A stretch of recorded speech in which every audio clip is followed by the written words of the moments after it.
As the story goes, one day in 1665, a young man was sitting under a tree when all of a sudden he saw an apple fall from above. And with the fall of that apple, Isaac Newton revolutionized our picture of the universe. In an audacious proposal for his time, Newton proclaimed that the force pulling apples to the ground and the force keeping the moon in orbit around the Earth were actually one and the same. In one fell swoop, Newton unified the heavens and the Earth in a single theory he called gravity.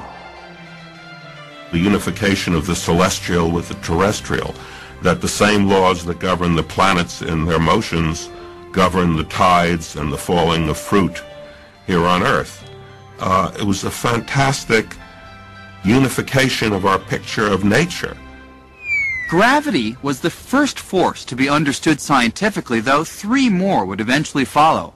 And although Newton discovered his law of gravity more than 300 years ago, his equations describing this force make such accurate predictions that we still make use of them today. In fact, scientists needed nothing more than Newton's equations to plot the course of a rocket that landed men on the moon. Yet, there was a problem. While his laws described the strength of gravity with great accuracy, Newton was harboring an embarrassing secret. He had no idea how gravity actually works.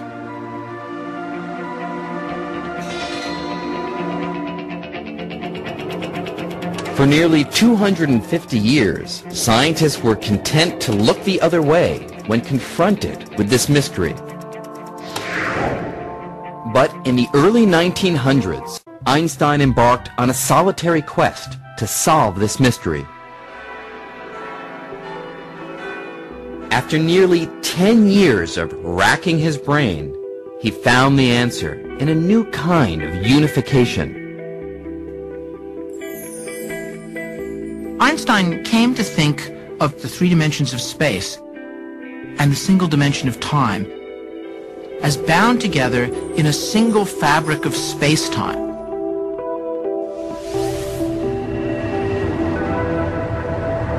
It was his hope that by understanding the geometry of this 4-dimensional fabric of space-time, that he could simply talk about things moving along surfaces in this space-time fabric.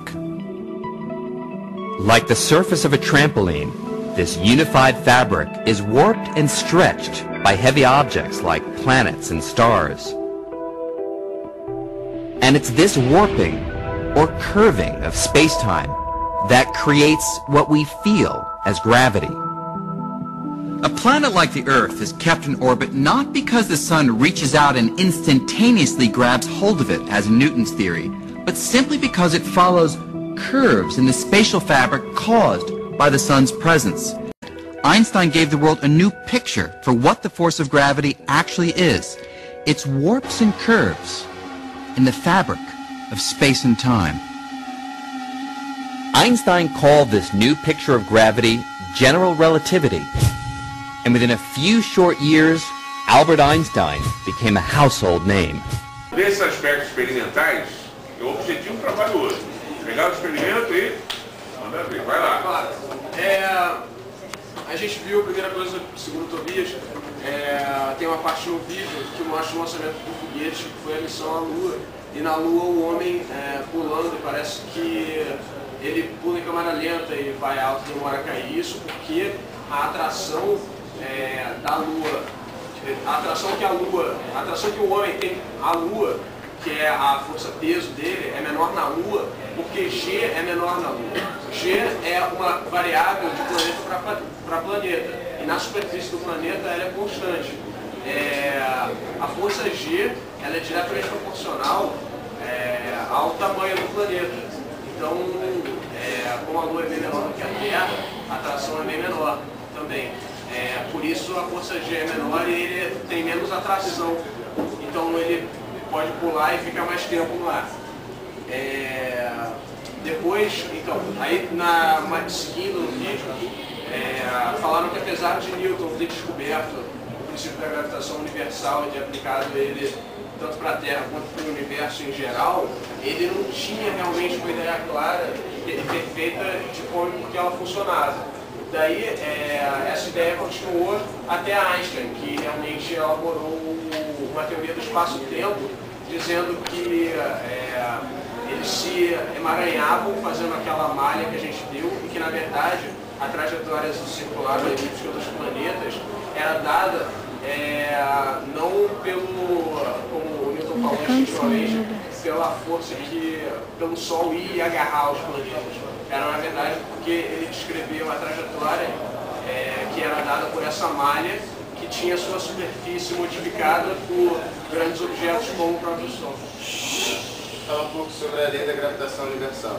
Ela foi descoberta por Newton, desenvolvida por Newton em 1687, e ele se baseou nas 3 leis de Kepler para fazer isso.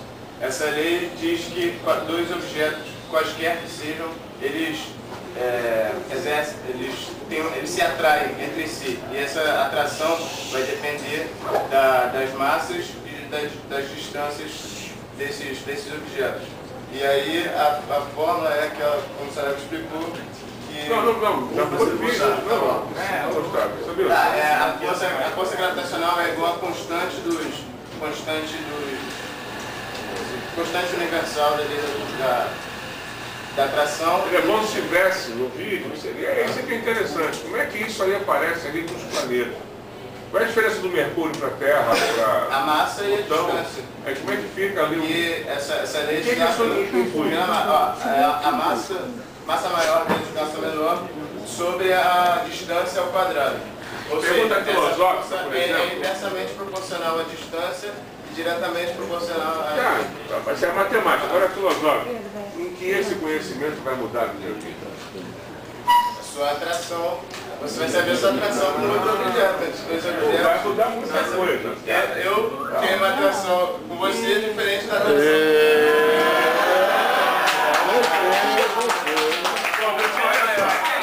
Atenção, por favor. Calma, calma aí.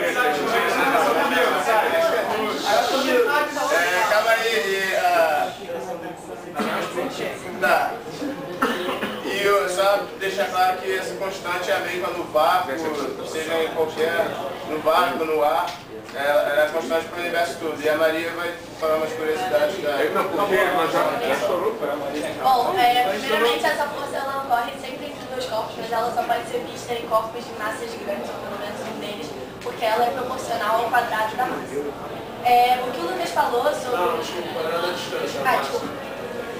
Quadrado da distância. O que o Lucas falou sobre Einstein e Newton foi que Newton, o que Einstein viu que estava errado na teoria de Newton, é que Newton dizia que se caso por alguma catástrofe do Sol acabasse, os planetas tomariam uma direção retilínea saindo pela tangente do circuito normal deles, porque a força pararia de acontecer entre o Sol e a Terra.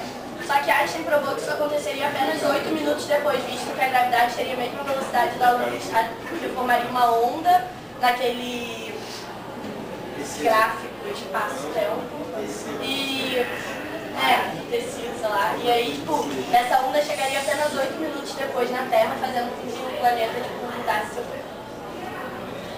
Legal.